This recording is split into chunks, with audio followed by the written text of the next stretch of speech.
Should we start like start. this? Yeah.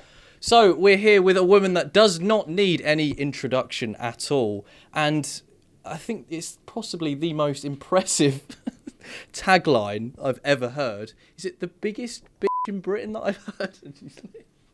I've tried sniffing you. Yeah. I've tried licking you to put you off, and none of that has worked. And that's my key sort of toolkit for putting men off. Still hasn't happened. Still hasn't happened at yes, all. Biggest in Britain and most banned woman on the planet. Banned from countries, would you believe? How do you get a Are we allowed to say cunt? Yes, you are, yeah. So I was just called a cunt. But the lady that called me the cunt with a capital K, she said, I thought you were a cunt. But she said it in that really great... aggressive way. Yeah, cunt. And she said, but I have revised that and now I think you're a fucking legend. Brilliant. From cunt to legend. That's a book right there, isn't it? That's a Christmas book. Christmas read. You never knew you wanted. Pull yourself together. What? Right, here we go. Okay, here we go. So, just finished your set. You got very Lots of. You've got no chance, sweetie. No, I've got no chance, You're have fucked. Yeah, this is your least professional interview. Oh dear. Come along, come on. Right, so you just finished. Here we go. Right. Here we go. You just finished your set. Okay. We just finished your set. I know what I did. I'm not Yeah, I know. paraplegic. You're so good at doing this. I know. I've done it all my life and it's been long. And you're tiny. I'm tiny. Yeah, well, you're Am I soft. the nipple height? No, sort but of? you're a baby. Like, how old are you? I'm 29. Yeah, I know you don't Yeah, stand a chance. I eat you for breakfast.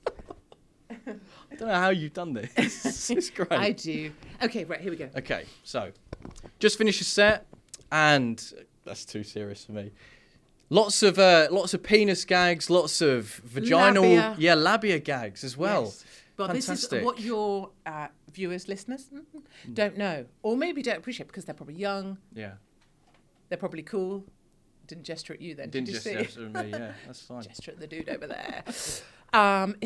So they say that your ears and your fingernails and your nose keeps growing as you get older, which obviously, look at my nose. This is my father's nose. Thank my father for that. And so I can't afford for those things to be growing. But the truth is, my labia continues to grow southwards. Newton, as it turns out, had a point. Brilliant. And I have to deal with that. That's why I have to be married, because I couldn't really meet somebody new because I terrify them with my labia. But yes, I just got off stage. Fantastic. A lot of this comedy weekend is all about censorship and, of course, cancel culture. Why do you think it's so important? Very good. Very good. Do you like that? Yes, I'm impressed. Why do you think it's so important for these sorts of weekends to keep sort of being organised and everything? So I see that behind this weekend is a whole world of pain and agony that the boys put in. Behind the stage is a whole world of kit and equipment that some poor sods had to lug in and pack away long after everyone else has gone. And it's a real balls ache. Like, so anyone that thinks, I know, I'll put an event on. You're basically saying, just come and kick me in the nuts repeatedly for at least 3 months. And then some poncy people turn up and speak on stage and get the applause, which is obviously bullshit. But what's amazing is that the oil tanker is turning. And I'm certain of that. So I've been in this fight for 10, 15 years, you know, lost everything, lost my jobs, lost my home. They came for my kids. None of my kids have my last name anymore. I don't own anything, all that stuff. And finally, in the moment of dark despair, when the world is like crushing people to death, finally, people woke up, want to find each other. And a lady tonight lost all of her friends, but thanks to Stand in the Park, found a whole new lot of friends and said she's got the best friend she ever had. And that's why these events matters.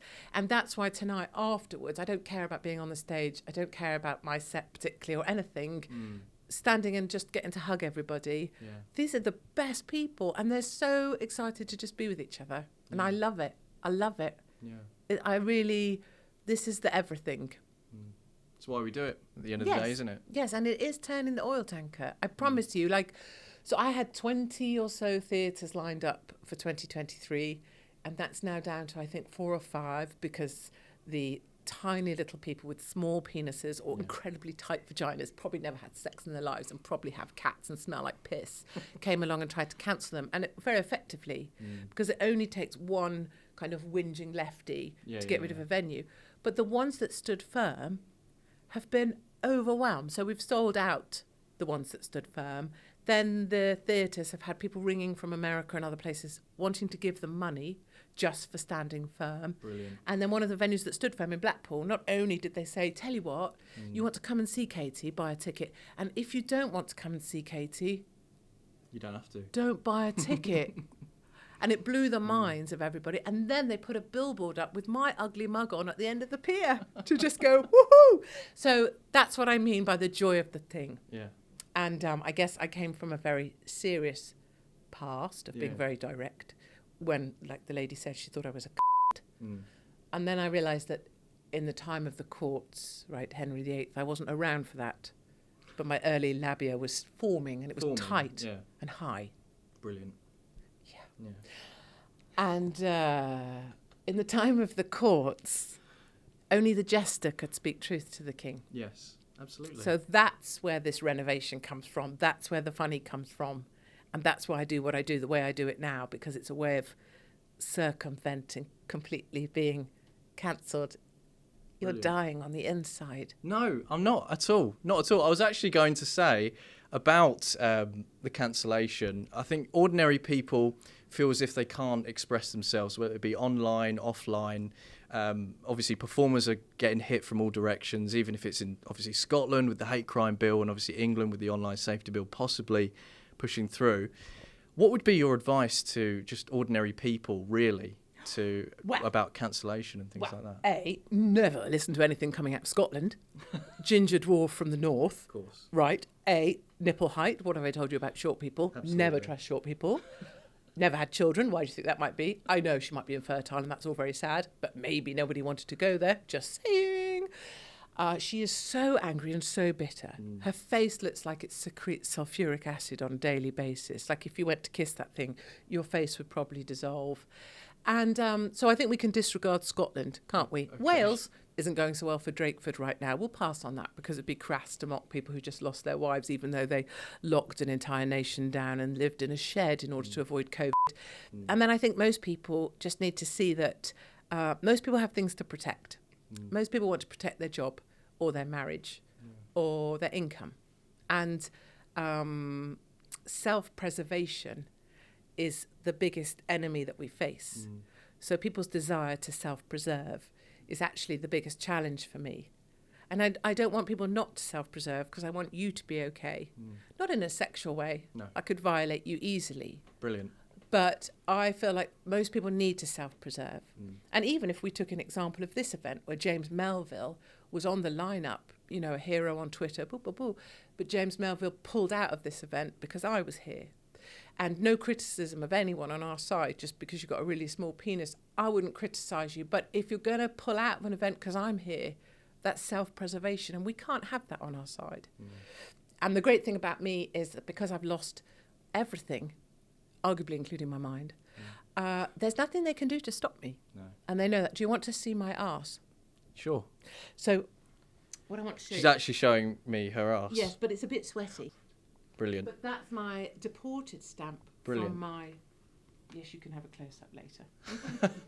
I know. From my passport, where I was deported from Australia for speaking out against the tyranny of lockdown.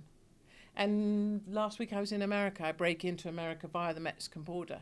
I stood on a stage in America because you have to be vaccinated to be there. I'm not. And I said, lock me up. Where are they? Yeah. It's that. I mean, A, they don't give a shit, but B, what are you going to take? Go on then. Yeah. And you've joined the tattoo club as well, because you're not a fan of tattoos, right? You say that, but I do have one here on my back, really? which I won't show you because it involves taking my dress off, which we'll do later. And it says, don't get a tattoo. Right, okay. So now I have a tattoo that says, don't get a tattoo, which was for my children, because I was like, well, when I'm dead, like this, lying face down, they'll be like, oh, she's still telling us things from the grave. And now I've got a tattoo as well. Brilliant. I know. I like the logic. You say brilliant. Brilliant is sort of your default for it is. Holy shit, what am I going to say? Yeah, what am I going to say next? Brilliant. Brilliant. Brilliant. Indeed. Last question for you. Brilliant. It's going to be a brilliant question. Better way. Think about it first. Breathe. Okay. Do you think cancel culture is about to run its course, or do you think it's here to stay? I think the term cancel culture is really lame. It is lame.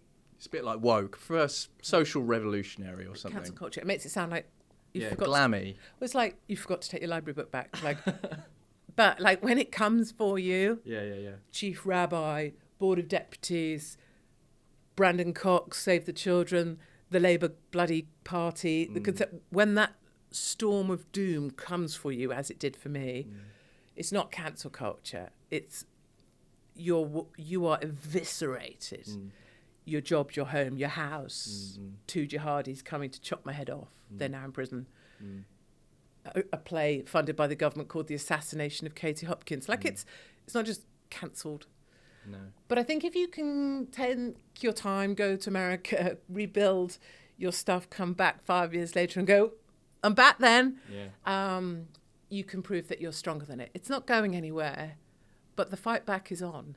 Yeah. And the thing that people might not be aware of is that as well as the theatres that I'll be in up and down this country right now, I'm attending speakeasies of 300, 500 people. And it is the age of prohibition. And in this age, it's not alcohol, it's speech. And so people say, where do you get your energy or your confidence from? It's because up and down this country right now, there are silent speakeasies going on and we are gathering and the forces are gathering and the oil tanker is turning. And if I get wiped out tomorrow, I'm super proud that we are in the ascendance. And I'm very grateful, actually, for all my piss take to people lovely people, to you boys for being here. You've waited in this room for like freaking 3 hours to do this. Like, this is the stuff. This is the stuff. You guys matter. You guys are making a difference. And it really matters to me. So you don't set me off. I'll set you off. I know. Katie Hopkins, everyone. Come on, can we not be serious now? Is that all right? We can do all that. Thank you.